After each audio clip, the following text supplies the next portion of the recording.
الحمد لله رب العالمين صلوات الله وسلامه على سيدنا محمد وعلى آله وصحبه ومن اهتدى بهداه إلى يوم الدين. أما بعد, dear brothers and sisters, this is lesson number 8 of our commentary on Malikis changing from Athar to Kalam. And the last thing we spoke about is the influence of Imam al-Baqillani on the Malikis, and especially the Western Malikis. So who is Abu Bakr ibn Tayyib al-Baqillani? Abu Bakr ibn Tayyib al-Baqillani, his name is Muhammad ibn Tayyib ibn Muhammad ibn Ja'far ibn Qasim, and his kunya is Abu Bakr, and he's known by al-Baqillani, which means the sailor of beans. And therefore,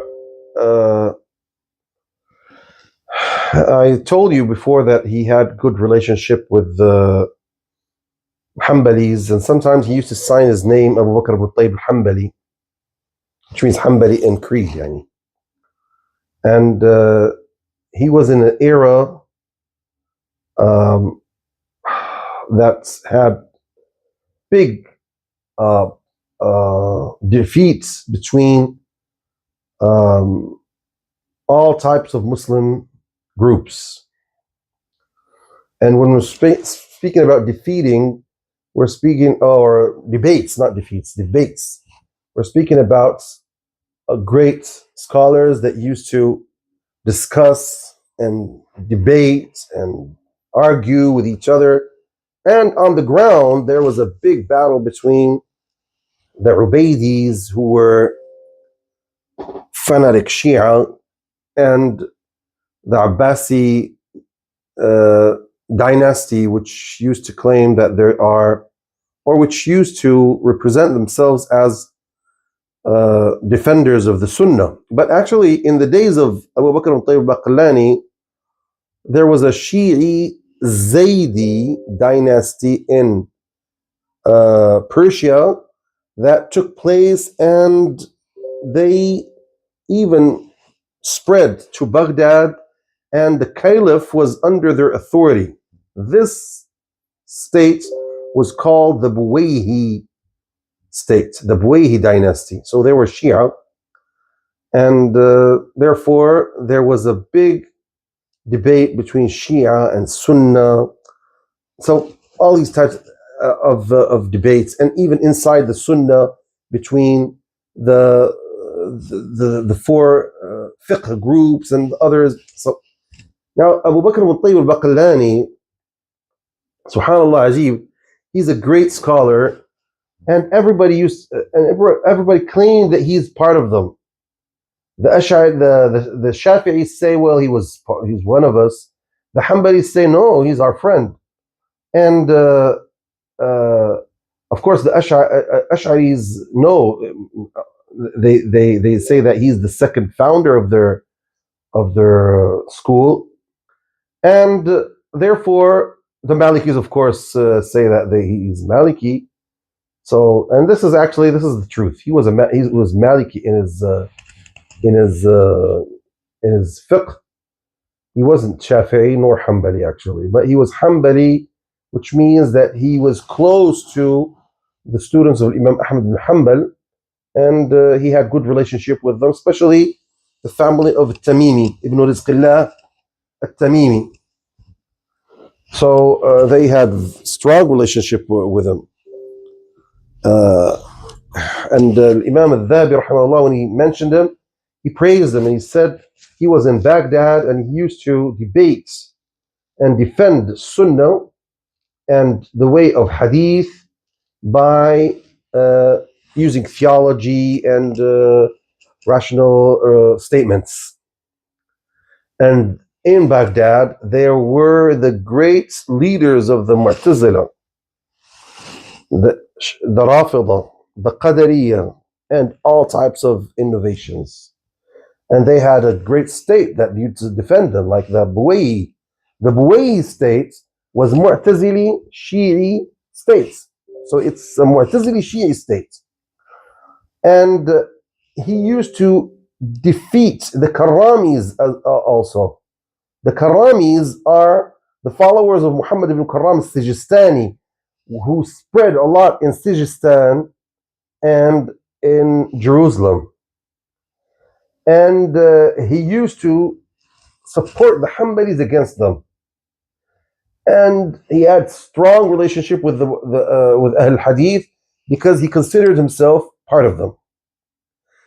They used to not agree with him in some details, but in the general case, they were all with each other. This is why Imam Abu Hassan al-Daraqutni used to honor him. This is what Imam al-Dhahabi said. I just translated what Imam al-Dhahabi said in Siyar A'lam al-Nubala, volume number 17, page 558. So actually, you can see here that Imam al-Dhahabi considers Imam Abu Bakr al-Tayyib al-Baqillani as one of the Imams of Sunnah, of course. And he used to consider him as one of the leaders of the Sunnis who defend Islam, not one of the innovators or the astray people. Okay, and he didn't consider him as a sect or something like that. And that's why Ibn Ammar al-Mayuraqi said Ibn al-Tayyib al-Baqillani was a Maliki. He was a good guy. He was wari', means someone who fears Allah subhanahu wa ta'ala, and we never knew that he committed a crime or something like that. And he used to be called Shaykh al-Sunnah, the senator of the Sunnah, and the tongue of the Ummah, which means he is the spokesman of the Ummah, not a group of the Ummah, all of the Ummah. And he was the knight of this knowledge. He was glorified on this Ummah. He was a glorified person. And he said, look what the words that he used.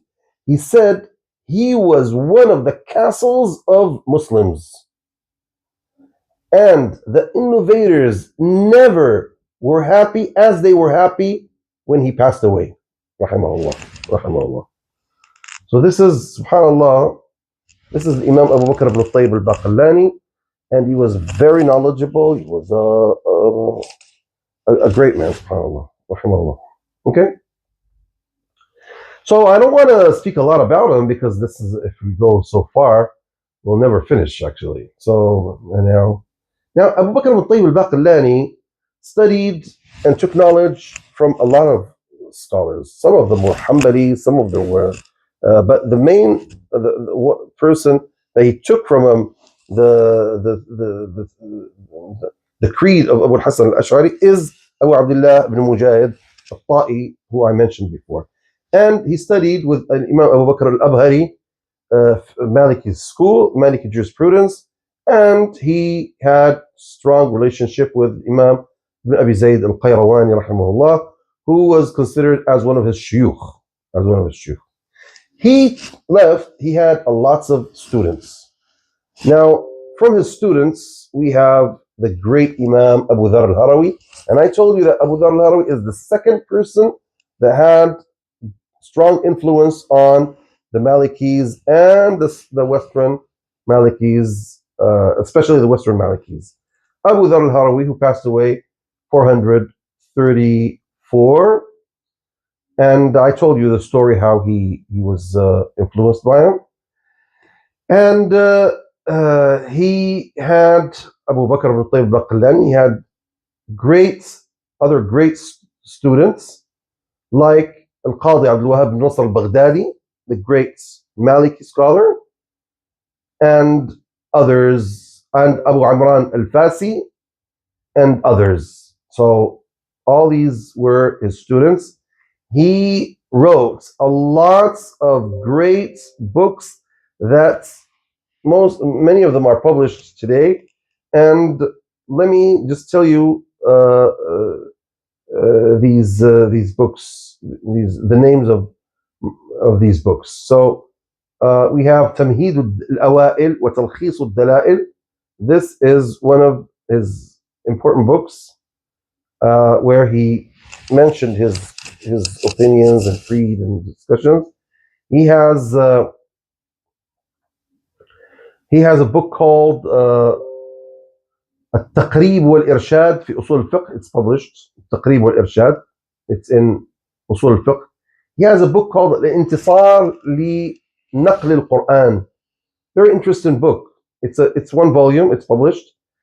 He defended all what was said about the Holy Quran, and he said that he showed how the Quran is authentic without any doubts.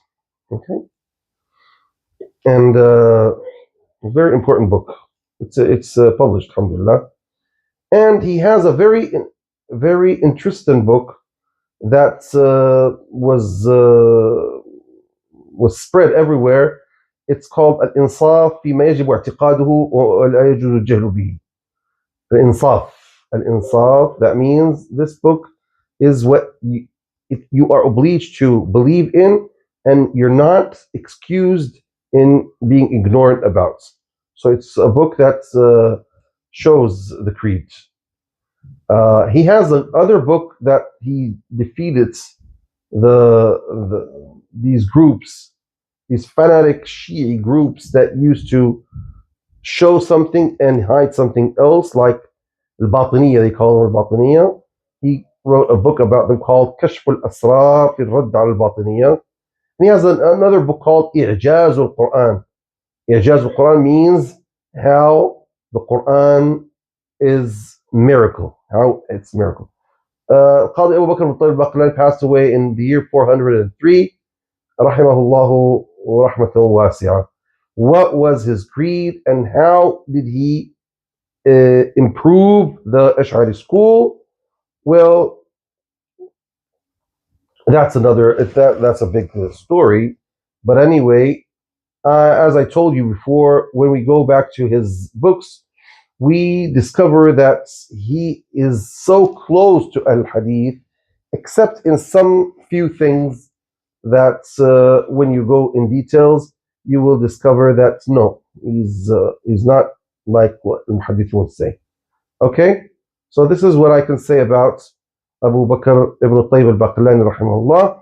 And now let me just tell you about the other students or the other great imam that influenced now what was Ahl Hadith point of view about Abu Bakr ibn Tayyib al-Baqlani?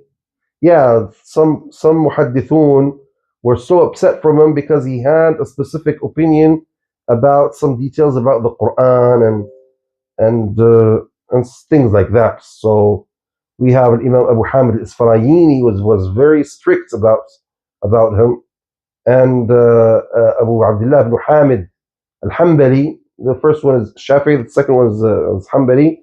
Both of them were so strict about him, and they said harsh words about him about that. Okay, so there were some scholars from Ahl Sunnah that were strict about Abu Bakr ibn Tayyib al-Baqlani. Now, we said that his great students are among the great students. We have Qadi Abdul Wahhab ibn Nasr al-Baghdadi, but Qadi Abdul Wahhab actually focused on fiqh and stuff like that. And he showed his aqidah when he commented on Risalat ibn Abi Zayd al-Qayrawani. So the first volume from the book is all about the creed. And he mentioned there in general a Sunni Salafi creed, as all Sunni Salafis speak, and he defended the Sunni point of view, and sometimes he refers to his Shaykh Abu Bakr ibn Tayyib al-Baqlani, and that's why we can say that when you read what Al-Qadi Abdul Wahhab ibn Nasr says, you can say, well, this is the creed that we believe in. It's not something else. It's not something else. Okay.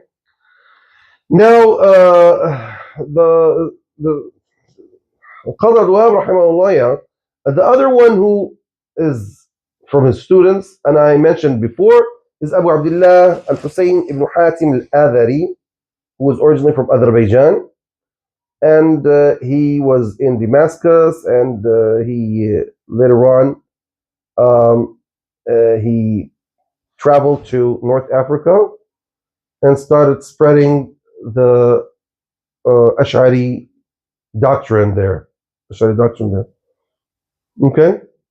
And did his Abu Abdullah al-Athari influence Western or North Africans?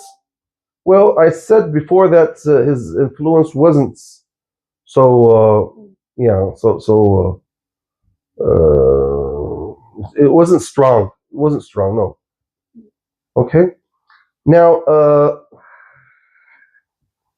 the other students of al-Baqillani are Abu Imran al-Fasi. Abu Imran al-Fasi is a great imam, and he's the professor of Abdullah ibn Yasin al-Jazuli, and he's the one who encouraged him to create his state, rahimahullah.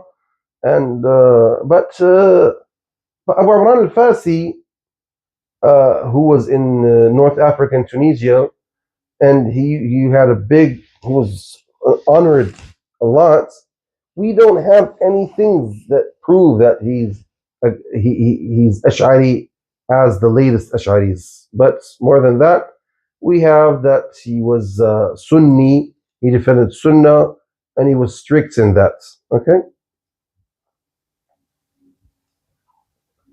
So we don't have anything that proves what people want to say about him. Rahimahullah tabarak wa ta'ala.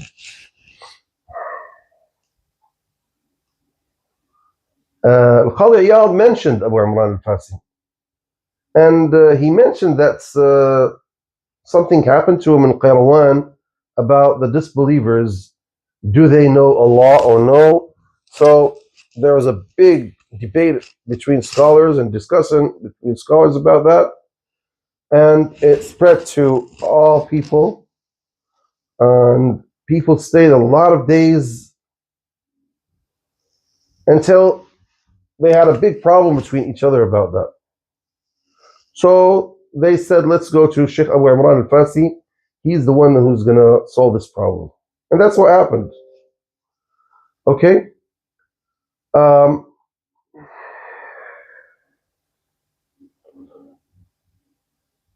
Okay.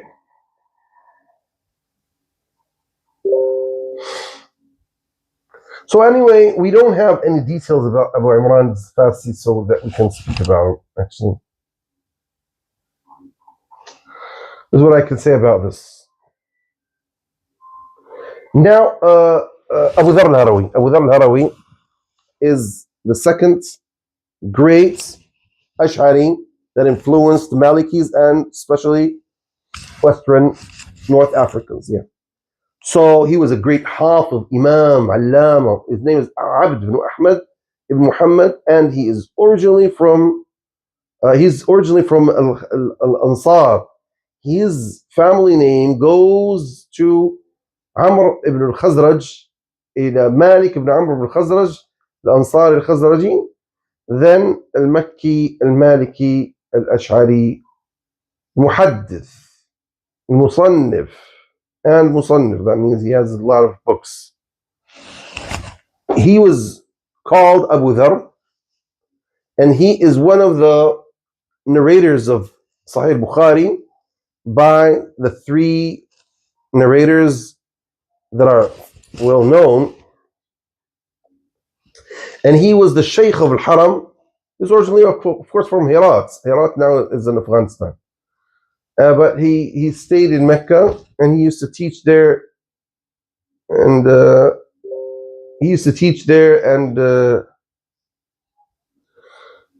and so that's why many people from the North Africa took from him knowledge, because they go and they find them in Al-Haram and they take knowledge and they narrate Sahih Bukhari for them. Okay? So therefore, Abu Dharr al-Harawi was Maliki. He was Maliki in fiqh, and he was Ash'ari in Aqidah. And I told you the story that happened to him. And Abu Dhar al-Harawi,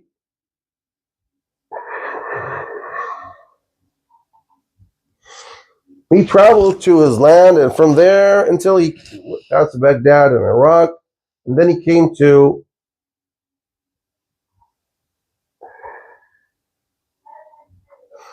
okay, so there were thousands of people who sought knowledge from him. What did scholars say about him? Well, scholars spoke about him good. I don't know. And all of them said he's a trustworthy person. He took knowledge. He was an ascetic. He knew how he was strict in his religion, and this what made him. This is what made him more closer to Allah Subhanahu wa Taala, and more gave influence on the North Africans. Gave influence to the North Africans, and he left a lot of books. But actually, most of these books are lost. We don't find any of these books. Okay. He passed away in the year 435, 435. Okay? Why did they? Imam al-Dhahabi says that he took theology and the opinions of Abu Hassan al-Ash'ari from Abu Bakr al-Tayyib al-Baqillani. And then he went spreading it in Mecca.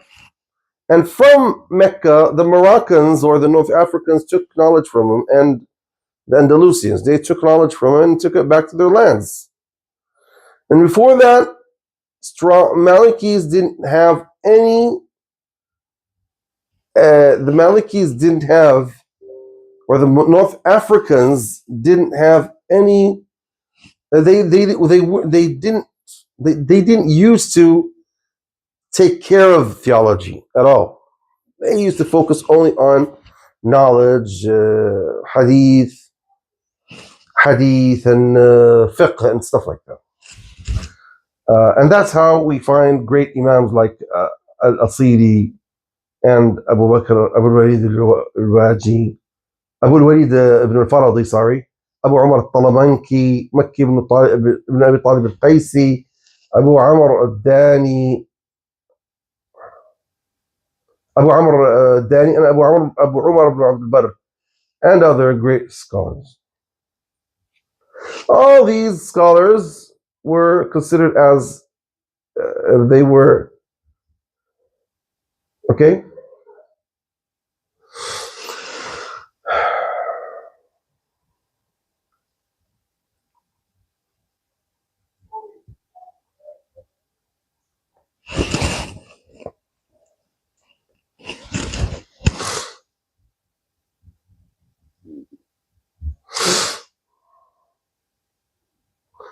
اللهم صل على سيدنا محمد.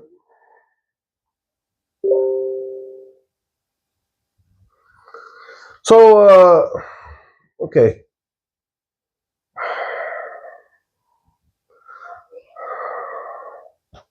Yeah, so, look at this story here. It's mentioned by Imam al-Dhahabi rahimahullah. Says that Abu Ismail al-Harawi, you know Abu Ismail al-Harawi, Shaykh al-Islam, Abu Ismail Ansari al-Harawi, he said, I heard Ahmad ibn Abi Rafi' and a lot speaking about Abu Hamid al-Isfarayini was very harsh on Ibn al-Baqillani. And he said, I sent this letter to Abi Sa'd, to his son Salim, in Baghdad, and I told him, if you want to go back to Hira, look, Abu Hamid al-Isfarayini,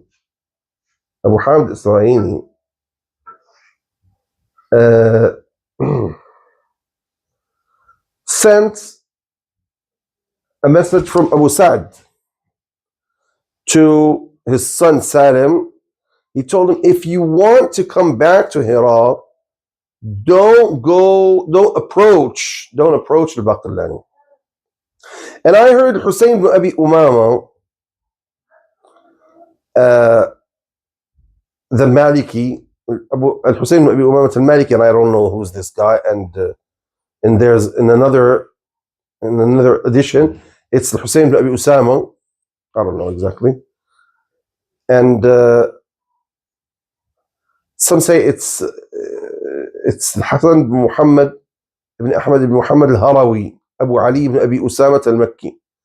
He said, he narrated by Ahmad ibn Ibrahim al-Abqasi and Ibrahim ibn Ismail al-Makki in the year 435, and he narrated by Ali ibn Ahmad ibn Muhammad ibn Ali al-Farra. So he says here, I heard my father saying, may Allah curse Abu Dharr al-Harawi. May Allah forbid. He is the first one to get theology to al-Haram. And he is the first one to spread it between Maghribians. Of course, God forbid, we don't agree about this. And here Imam al-Dhahabi didn't agree. What did he say? He said, I say, Abu Dharr is a great scholar, religious, ascetic person, religious person, and he knows hadith and sunnah, and he is busy narrating Bukhari by his shuyukh, his three shuyukh by Imam Bukhari, and all these good things about him. This is known. And he came to Baghdad from Hira, and he took the way of Ibn Baqillani and he brought it to Haram, Mecca. So therefore, Abu Nasr al-Sajzi and Abu al-Qasim Sa'd ibn Ali al-Zinjani, these two great imams of Sunnah that are known to follow the strict Sunnah, they're Shafi'i in their fiqh, but they're Athari, strong, strict Athari muhaddithun. They were so upset about what he brought to Haram. Okay? And the people of North Africa and Andalusia used to come to Hajj. So they meet him and they take from him hadith. And therefore they go back home with what they took. Back home to North Africa and Andalusia. As Abu al-Walid al-Baji came and he took the way of Abu Ja'far al-Sumnani, who was a student of Abu Bakr al-Tayyib al-Baqillani, and he went after that to Abu Bakr al-Arabi, and after him, Qadi Abu Bakr al-Arabi came to Iraq and took the way of Abu al-Ma'ali al-Juwayni. And he says, and all these guys, they are known to have to defend Islam and have a good way in spreading knowledge. Although, and they defeated a lot of great innovations. Great innovations. They were against those great innovations, and so therefore they were against those great innovations. And knowledge is not. This is not only from these guys. There are a lot of guys from great scholars and imams that spread knowledge and stuff like that. Okay, so this is what happened by Abu Dharr al-Harawi and Abu Nasr al-Sijzi. And Abu Nasr al-Sijzi wrote a great book called Al-Ibana, defending the opinion that says that the Quran is the word of Allah subhanahu wa ta'ala, is not created and stuff like that. And he says it's full of benefits and knowledge and spreading the Sunnah and defending it, and great. It's a great book. And therefore, Imam Abu Dharr al-Harawi as well, he wrote a book defending his opinion or point of view about the Quran. And so they went deep in some things. Is the recitation, the words of Allah, and what we are reciting, and they went deep in these things.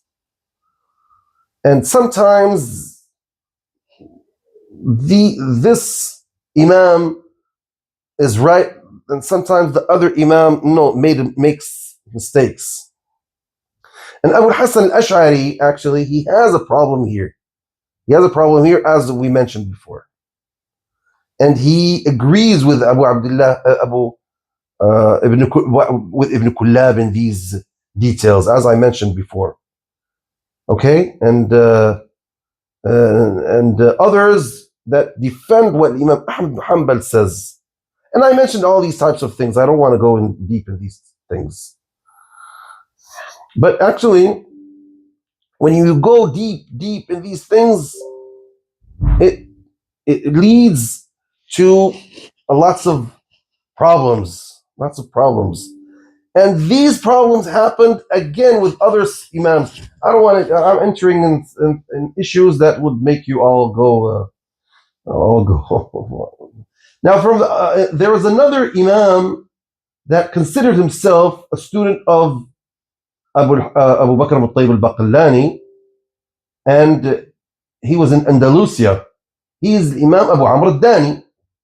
But Abu Amr al-Dani, he says, قال شيخنا about Abu Bakr al-Tayyib.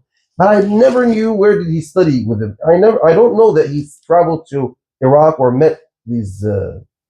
Abu Amr al-Dani is Uthman ibn Sa'id al-Umawi mawlahum.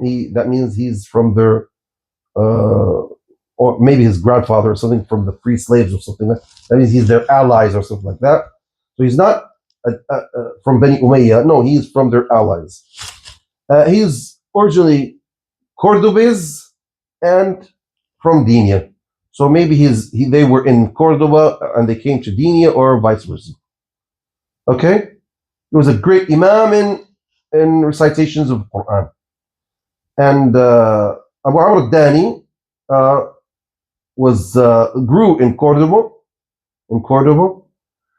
He was born in Cordoba, and therefore he was referred to Dinia, which is a city south Andalusia. I visited a long time ago, and because he lived in it in his last life. And he died in Dinia. So actually, he's Qurtubi, he's not Dani, but because he lived in Dania and he died there, he was called Ad-Dani. Past 444. Abu Amr al-Dani has a great book called Risalat al-Wafiyah,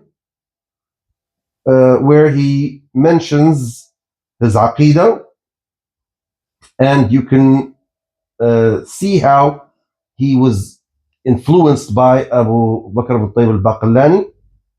And he has another poem called Al-Urjuz al-Munabbiha, and there's where he mentions inside his creed, and you find this influence by Abu Bakr al-Tayyib al-Baqillani in specific chapters there. Okay? From the students of Imam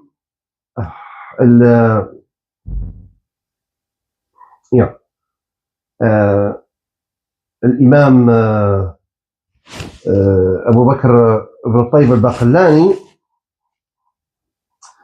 I mentioned before this guy, Abu Tahir ibn al-Ambari al-Baghdadi. This guy is from the students of Abu Bakr ibn al-Tayyib al-Baqillani that traveled to North Africa. More than that, we can say that Abu Bakr ibn al-Tayyib sent him to spread his knowledge there. Muhammad ibn Ali ibn Muhammad ibn Yusuf al-Baghdadi. He was called Ibn al-Ambari. Abu Tahir ibn al-Ambari. He studied in Baghdad, and he wrote hadith and stuff like that, and he passed away 442. So they say that he was a a good guy, an acidic person, and he used to know usul and stuff like that, more than spreading, no, more than being deep in theology. So these are the great students of Abu Bakr al-Tayyib al-Baqillani that spread his knowledge either by taking it directly from him and going back to their lands, or traveling from the east to the west, like Al-Athari and Abu Tahir ibn al-Ambari. These traveled to the west and started spreading the knowledge of Abu Bakr al-Tayyib al-Baqillani there. Okay? And so therefore, what are the main ideas that they used to say?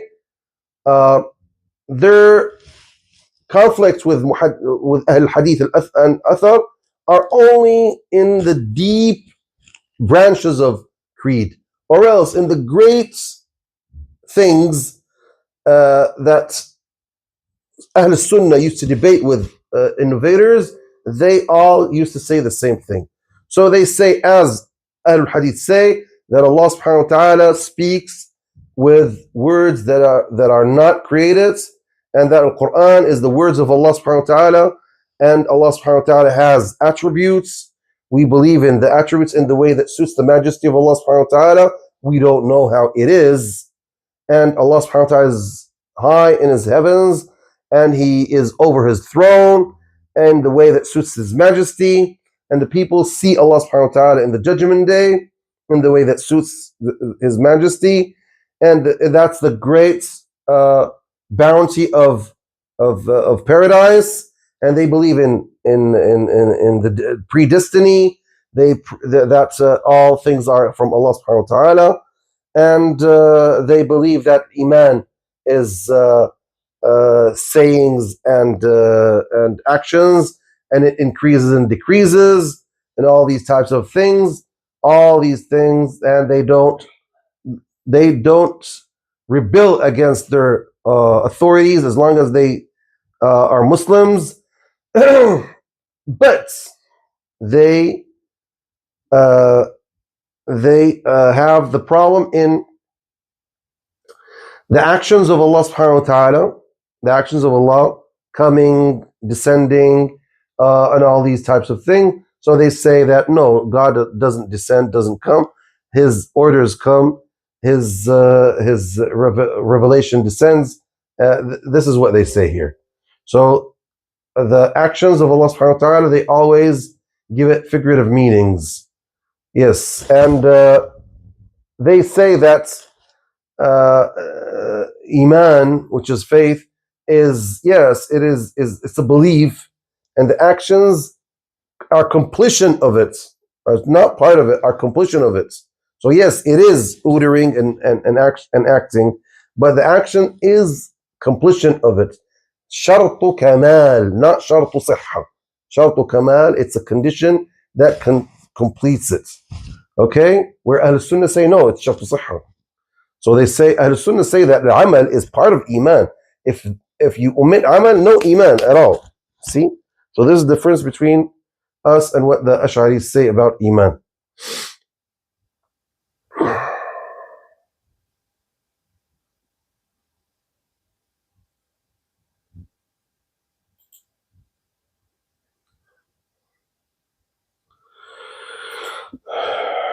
Okay?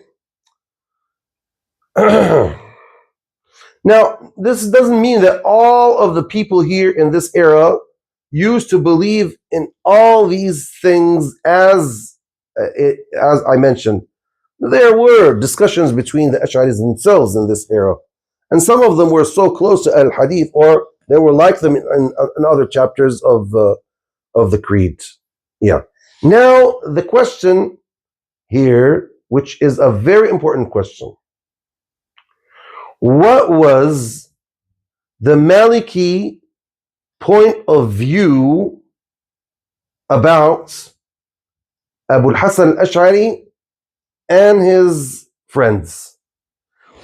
The majority of the Malikis, what was their point of view about that? This is what we're going to speak about next lesson بإذن الله تعالى. Thank you very much. Alhamdulillah, sallallahu alaihi wasallam, wa jazakumullahu khayra.